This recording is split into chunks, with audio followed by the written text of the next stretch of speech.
Hello, this is Stuart Wilde. A tree is a sentient being. It has a soul.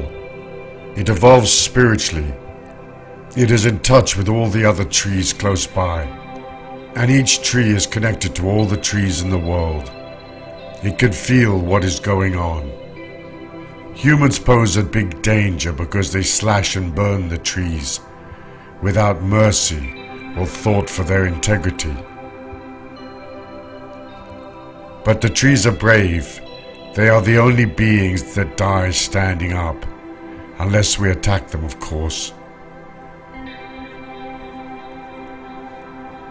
The ghouls in the mirror world are very ugly, and what we discovered is that they get into the trees, and they make the woods and forests very sick. They inhibit plant growth and propagate disease. Here is a rough and ready picture of what the phenomenon looks like.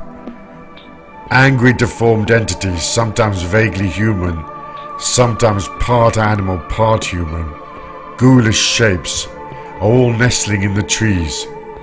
It is part of the demonic fields upon fields created by humans. You can help. Blow love at the trees. That will help them, and it will make any ghouls dangling there very sick indeed. And take tobacco and place it at the roots of trees and plants and say a prayer. They like it and they respond. In the Aluna mirror worlds, we see the trees bend over us as we walk along. They are the sentinels of the eternal Tao. They know we are passing. It is most endearing. Also in those Aluna worlds, I can fire a purple fractal code from my fingers that looks like a small dot. It degrades the ghouls in the tree branches when they're hit.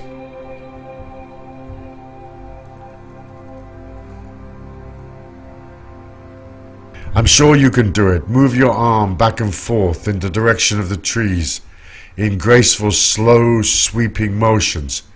If the fractal codes fire from your fingers, I'm sure you will see it in a vision or in a dream sooner or later to confirm that your work is effective. If we have a few million people clean up the trees through love and respect and firing the fractal codes, it must help a lot. This is Stuart Wilde. Thank you. Bye-bye for now.